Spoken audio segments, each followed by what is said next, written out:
Hello, my beautiful cuddlebugs. Welcome to Ramblings of a Book Dragon, where we dive into the warmth of good books and unravel stories that feel like a literary hug. I'm Ellie, your host, and I'm thrilled to embark on another cozy adventure with you. So grab a cup of your favorite beverage, snuggle into your cozy reading nook, and let's begin. But before we do, please feel free to like, comment, and subscribe so they won't miss a single episode. I really value your feedback and book recommendations. Now let's begin. Today I'm reviewing two books in the Paradise Bay romantic comedy series written by Melanie Summers and performed by Matthew Lloyd Davis and Esther Wayne. These two books follow two different couples, and at first I was going to separate them, but given the fact that I have similar thoughts on them both, and it's going to turn into a bit of a rant, I thought I would just combine them into one, because the first book, I thought, okay, these are some things that I'm not particularly keen on, but it was a couple of aspects that I didn't like that I'll go over later, but it's cute. I'll try the second book, and they were already included as part of subscriptions that I already had. Why not? But then the second book follows pretty much the same formula. Like, not even just a rom-com formula. It's a lot of the same stuff as what happened in the first book. So I don't know if she has a formula that she really likes and she just sticks with it or what. Because it looked like she's written other books before, so it's not like this is her first rodeo. But I found it very interesting. So I thought it would be interesting to compare and contrast. And not even compare and contrast, but just to discuss both books and talk about what I did like, of course, because I did enjoy them. I thought they were cute, and they were nice, light, summery books, but there were definitely some things that just got under my skin, and I wanted to put it out there into the world to see, am I the drama? Am I crazy? I mean, besides the obvious, or is this something that kind of rubbed some other people the wrong way if you've read these books? So again, please feel free to like, comment, and subscribe. Let me know your thoughts on this, and let me know if you agree or disagree in the comment section. Would love to know your thoughts. So in the first book, it's called The Honeymooner, and we follow 29-year-old woman named Libby Dewitt, who is a workaholic type personality who has planned out her entire life. And we know all this because her mother is the exact opposite, and we meet her on her wedding day, and everything was going perfectly. She had everything planned, including the perfect marriage, perfect husband, perfect job, perfect house. They were going to have their 2.5 perfect children. Everything was planned out to the letter, except she was jilted on her wedding day, and he basically just told her that she's too controlling, too anal. She never has fun. And it's not even because she didn't like the butt stuff, apparently. But it's just the fact that he jilted her, and he did it over text. Oh my God. Like, dude. And she's part of a mergers and acquisitions company, and part of what she does, her job is to do the initial investigation process to investigate the place. And so it just so happens that Paradise Bay Resort, where she's supposed to go on her honeymoon, is where the mergers and acquisitions company was wanting to look for their next acquisition, their next purchase. And so she was going to be there for a month and just kind of be there not only for the honeymoon, but to also convince the owner of the resort to sell to them. And so she was so part of that initial, so she's tried reaching out to him multiple times, and he's never responded to her, even though he really doesn't have any other option at this point because the banks are threatening to foreclose. There's all these issues, and he is the exact opposite. Harrison is basically the exact opposite. He is a bit of an adrenaline junkie. He's very island life, go with the flow. They are just exact opposites. And I thought that it was cute because she does still decide to go on the honeymoon because she kind of has to for her job, and she really needs this sale anyway because she didn't do well with her previous two sales. So this is really important for her. And plus, she's hoping that she can convince her former fiance to come back. She's hoping that by showing that she's having all this fun, that she is a loosey-goosey type, that he would realize that she is actually the love of his life. So she arrives, gets drunk, and thus begins the rom-com aspect of the book. And so Harrison at first thinks that she is just a regular client, and she doesn't know that he's the owner. I kind of wish we had a little bit more feeling. I wish we had a little bit more, because at the beginning of the book, she's very type A, I have my entire life planned. And as soon as she gets to the island, it's like, yeah, I am very planning. I will take and she eventually convinces him to let her look at the books and create a plan. And if she does truly think that there is no alternative option to save the resort, she would give him a really good offer. Otherwise, she would help him. Essentially, she would help him save the resort as best as she could. And I kind of wish that there was a little bit more back and forth between the two of them, because he is very laid back, relaxed. Like he's kind of like, it is what it is. We'll be fine. We'll figure this out. It's all good. And she's very much a planner. And we sort of get a little bit of those differences and how it can impede them both throughout the book. But I kind of wish we had a little bit more of that before, because it's very insta love. And by the end of the book, it's very much like, I'm in love with this man and I want to take a leap of faith. It's like, girl, you've only known this man a month and it's only been on island time. Like, oh my God. And the first issue, the first kind of flag here is, I mean, it's not even a red flag, it's kind of an orange thing, is that they have these epiphanies. But these epiphanies are not really from conversations that they've had with each other. Like, they have conversations, they've had a few arguments throughout the book, and like they don't.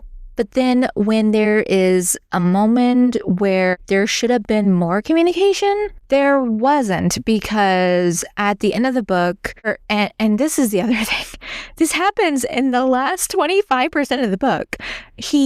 Her ex-fiance sees the pictures that she's posting of her having fun and doing all these things, and he shows up without warning, and he's like, you have changed, and you are doing exactly what I wanted you to. I want you back. And she's been kind of doubting what's been going on with Harrison anyway, and I did really appreciate that. Like, she is being normal and thinking and logical, and with her fiance, she did go through the stages of grief where she realized, oh, this guy was a jerk. Like, at first she was like, very much, I need to get him back. And then she went through the stages of grief and she understood in the end, oh yeah, he is a jerk. And instead of just immediately slamming the door in his dirtbag face, that's the other thing. I wish that there was more of a confrontation, because she realized, hey, he's a dirtbag. He broke up via text. And that wasn't even really something that she was annoyed with him about these things and stuff. But in the end, when she had him in her grasp and she could have really let him have it, she just kind of was like, oh, yeah, you're right. You were absolutely right. We're not meant for each other. And he was like, oh, yeah, thank God you realized this too. And it was just very weirdly fine in the end. It was like, it was very easily taken care of in the end, and it felt like, did we really need to have him there? He was really only there to have an issue between Harrison and Libby, and I don't like that. That's the first, like, it's just like, we could have at least had more of a fight, more of a pettiness, and the lack of petty anger. Like, girl, why? But just, maybe that's just a me thing. I don't know. And then of course we had to have our big romantic gesture where she goes to him and she's like, I do love you. I do want to be with you. I do want to try this with you. And so she moves to Paradise Bay and it's like, okay, fantastic. And so that's the end of the book. But so overall it was cute, and the fact that any lust between them is behind closed doors, that is nice. Like, we know that they have good sex, we know all this, obviously, it's not explicit details, which is nice.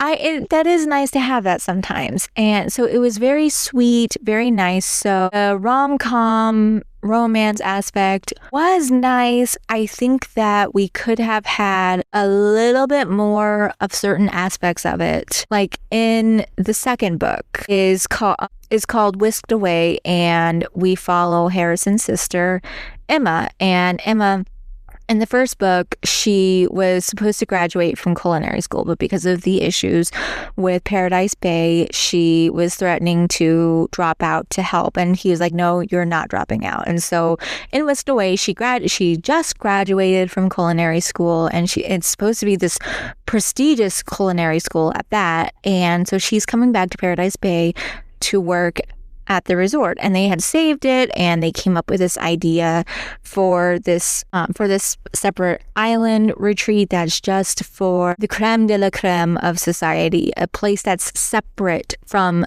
the rest of the resort. So a place that is extremely exclusive, only for the rich and everything. And so Emma, when she comes back, she's thinking, oh my God, I'm going to be given one of the restaurants at the resort, like what it is going to like. And this girl just graduated from culinary school, and so she definitely needed to drop down a few pegs. And she does realize that at the end that she would not have earned that if she was just given that. And so when she arrives, she is told that she's going to be the personal chef to this big hotshot writer. He's writing this big series, and it's like absolutely not subtle at all. And his name is Pierce, and he wrote this big series that is very George R.R. Martin in the fact that he wrote this series, and it was this top show, their version of HBO, and everyone is like, when is the last book going to be written? When is the last book going to be written? Except our guy in this book, Pierce, is young, handsome, and already from a super rich family. And she even makes a few shots at George R.R. Martin about being old and other things. And it's like, okay, we're being extremely not subtle here. And it's like, fantastic. And so I do appreciate that in this book, we did get a little bit more back and forth, because Pierce was a jerk from the get-go, even though he was realizing, I am being a jerk, and Emma was just not letting him have any of it. She wasn't putting up with any of his crap. She's calling him out on it. And so we're slowly getting some of that, where she is being his personal chef, even though she absolutely hates it. And but then after an incident where he tells her, you are going to leave my food outside, and you are not going, and then he gets attacked by an iguana because the iguana wanted the fruit, and he was going to have to fight the iguana for the fruit, and the iguana bit him and won, of course, because iguana. And so Emma has to take him into the hospital, and so that becomes a whole thing, because everyone's like, who is the girl with Pierce and everything. And so then that slowly begins their romance, because he's supposed to be there for a few months while he's actually writing his book, because he's had severe writer's block for years. And he decides, since he can't use his hand because that's where the iguana bit him, he wants Emma to help him, because she doesn't really have any choice in the matter and not saying anything, because she works at the resort. And so they come to an agreement. She's going to help him type out the book. She's going to be writing everything down that he says on his laptop. And in return for this, he's going to give the resort glowing reviews. He's not going to sue them, none of that. And so this is going to book them out for a long time because of how rich and connected he is already just from his family. And so like that's all nice, and it started out cute, liked it. That was all good. And then but then it was the end of the book that was just a worse issue for me than even in the first book, because he's all, I'm a lone wolf, and Emma's saying like, aren't wolves pack animals? And he's like, I don't know. That's not the point. I'm a lone wolf. I don't believe in love. I don't believe in romance. And so she agrees that it's just going to be a fling for right now while they're writing the book. And then they go their separate ways, and while he's finishing the book and doing the press tour and everything, and it's a couple months, and neither of them text each other, and Emma's glum, and she's talking to her best friend who also graduated from culinary school with her, but her best friend is having issues with finding work. And my question is, like, I don't know how it works with culinary school, but especially if this is a prestigious culinary school, if this is like one of the top culinary schools in North America, this is from New York. I don't know how this works, but the fact that she's having these issues with finding a job, I don't know how that works, but wouldn't there be something there to kind of help, like just name recognition of, oh, you graduated from this top school, like at what is it like? I know it's just a literary device from the author for things that will happen at this point that really annoyed me. But so Harrison sends her, not Harrison, sorry. And then also Harrison was a real jerk when he finds out that Pierce and Emma were sleeping together. He gets big brotherly, which is nice that he's a protective big brother. But then it's like, calm down. Like, dude needed to take a couple of chill pills, and no one seemed to really, like, Emma was yelling at him about it, but it just would have been nice to have a little bit more of a yelling, I think, but that's not the point. And so Pierce decides to surprise Emma, not only by picking her up in the leader jet that he left on in the first place, and he's like, oh yeah, I want to see you for the weekend. And so Emma's talking to her best friend, and she's like, yeah, I don't know what this is going to be, but yeah, he doesn't believe in love, but I do want to explore this, but I'm not going to tell him, because Priya's like, you should tell him how you feel. Why aren't you telling him this? And she tells her best friend, like, I can't, because then he would know I was lying, and he's not interested in that, which is like so annoying. But that's not so the lack of communication on that, first off. And then secondly, he decides to surprise Emma with her own top-notch fancy schmancy restaurant that he bought in his home country, which is like nice. But then when she doesn't, and he's expecting her to be happy and joyful, and this is the start of their newfound relationship, but then it all turns to hell in a handbasket when she doesn't immediately, like, she's like, I am happy with, like, I'm like, she never indicated a desire to not work at the resort. Like, her whole thing was to work to be head chef in one of the restaurants on the resort, work with her family. That is, like, she's never expressed a desire to work elsewhere, to live elsewhere. And obviously we don't know what other conversations they had in between all their romps and writing the book, but she's never expressed an interest to work or be anywhere else, at least according to us. And he just decides for himself that he's going to buy her a restaurant and make all her dreams come true and give her the world without consulting her. This is a bad idea. And when she rightfully is like, I didn't ask you to do this. I want to be with my family. That, like, all this, he just goes into complete dirtbag mode. And he says some really nasty things. Like, he's like, you could be so much more here instead of at this resort. Like, and he, of course, is thinking she's just going to be a personal chef forever. Like, he doesn't realize, like, that's her brother. Like, if she wants to become head chef at one of the restaurants, like, he doesn't know what's going to happen in the future. Like, he doesn't know what's going on there. So, and like, dude needs to take a few steps back. And then she's telling him like, you can't, like, I didn't ask you to do any of this. And so he tells her, like, I'm laying the world at your feet. I'm giving you everything you could possibly want.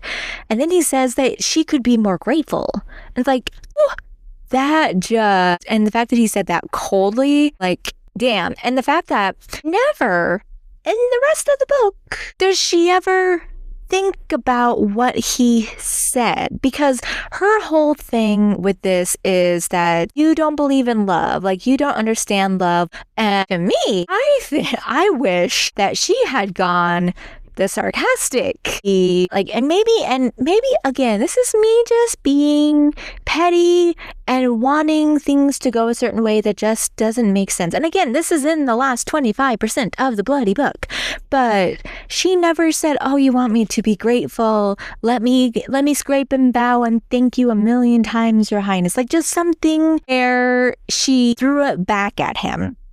Like, she never did any of that. Like, maybe this is just me being that extra feisty level today when listening to this.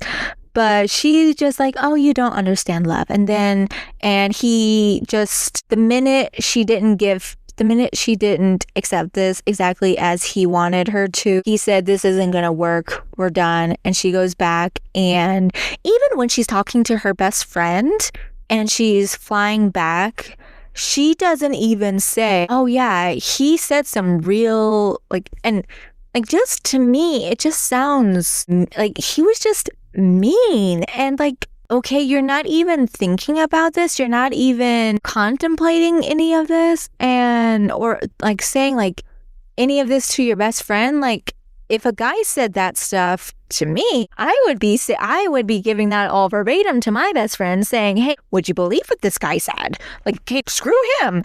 And he's just so angry at her about how dare she not accept all of this later. And his brother is living with him for right now, much against Pierce's will.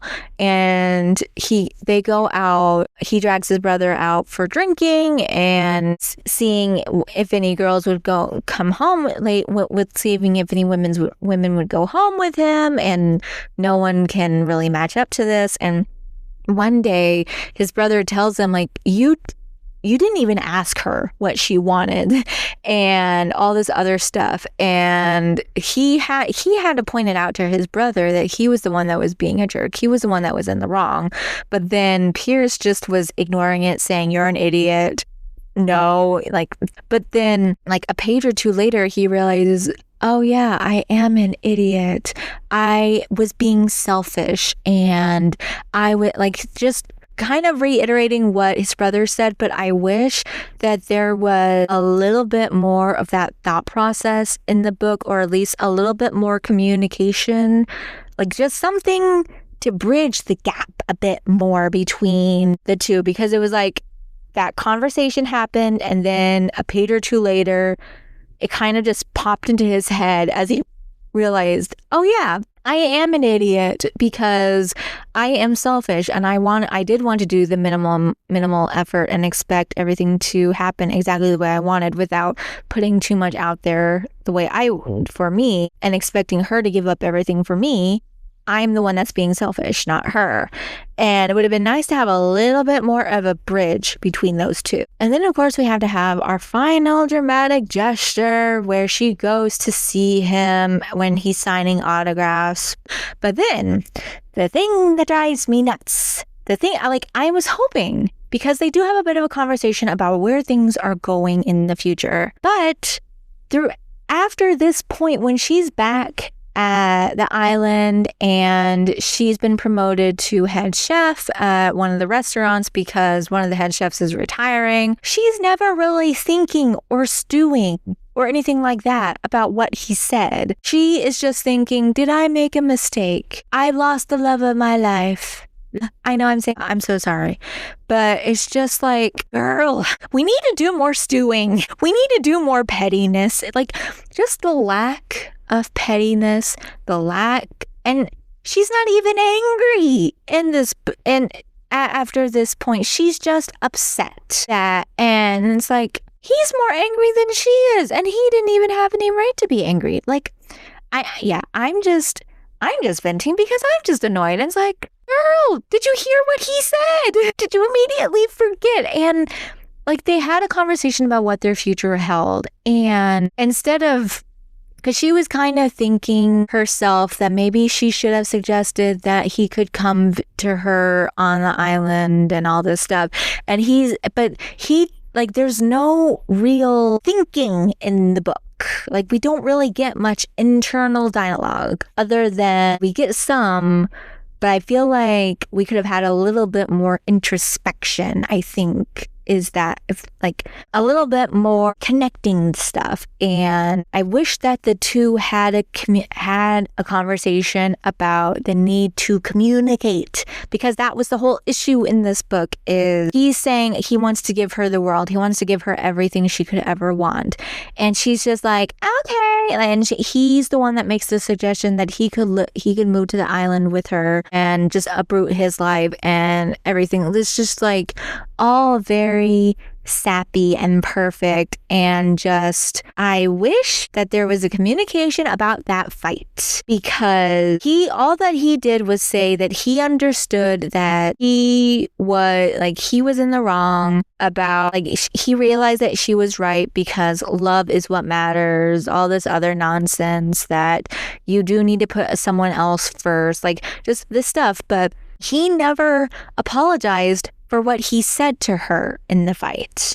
And again, maybe this is me just being too focused on the wrong things, because this is supposed to be a romantic comedy, sweet book, and it's really not supposed to be that deep. But if there's going to be a fight like that, where he says that she should have been more grateful for this, like, oh, like, he could have, like, I don't know, like, that's something that needs to be held in the back of the noggin for a fight or something, or just to say, or he could have said, I shouldn't have said those things in the moment, or just some sort of accountability. There was complete lack of accountability about what was said because he didn't get his way. And I would think that I would be, like, if I was Emma, I would be concerned that that's what he would do in the future. That if he doesn't get his way, he's just going to say, okay, yeah, this is over. But instead, and then also the other thing is, he realized that he was doing this and he was hoping that she would turn him down because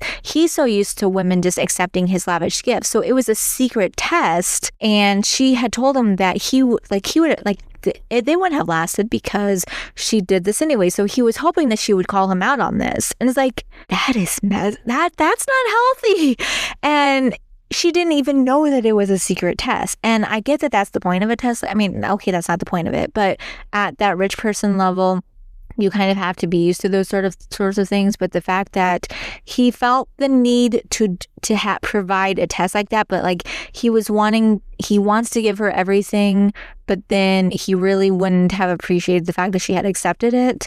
Like, what's the difference between this and this future idea of them living on this island together after a few months when they realized that they were actually in love with each other? How is that different, where he's wanting to give her the world, he's wanting to give her everything, but how is this not a test? Like, and she didn't know, obviously, that this was a test, but I don't like this. I wonder if you couldn't tell, but I don't like, it just doesn't seem very healthy or productive that they did not discuss what was argued. They just went straight to, as soon as they were back together, as soon as she made her big romantic gesture, and he even said, like, I made this big romantic gesture that you women always love. And it's like, okay, like, I don't know. Maybe, I don't know. And this is why I'm just wanting to ask the void of this review, if you made it this far, congratulations. Other than that ending, I did think it was cute, and I did appreciate the fact that they had more of a back and forth. They did have more sass. They did have more banter. She did not put up with his bullshit, which is always appreciated. But at the same time, if she is willing to call him out on his idiocy, why didn't she call him out for what he said in the fight? Like, but that's just me. And that's why I wanted to ask, am I the problem? Is it me? Something like that, whatever those lyrics are. I just want to know, am I being extra petty by hating on this book? Because yes, it was part of my subscriptions that I already have, so I'm very glad that I did not pay extra for them.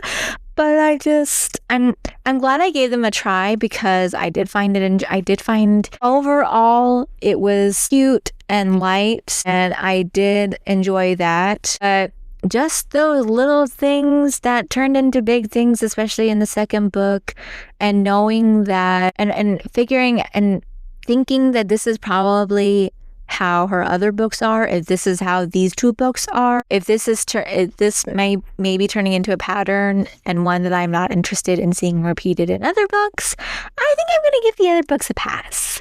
So if you read the other books by her and have seen that there are other differences that are not as bad, please let me know. And if you read the books or listened to the books and you have differing opinions, please let me know. And again, please comment and subscribe so you won't miss a single episode. And I will catch you beautiful cuddlebugs next time.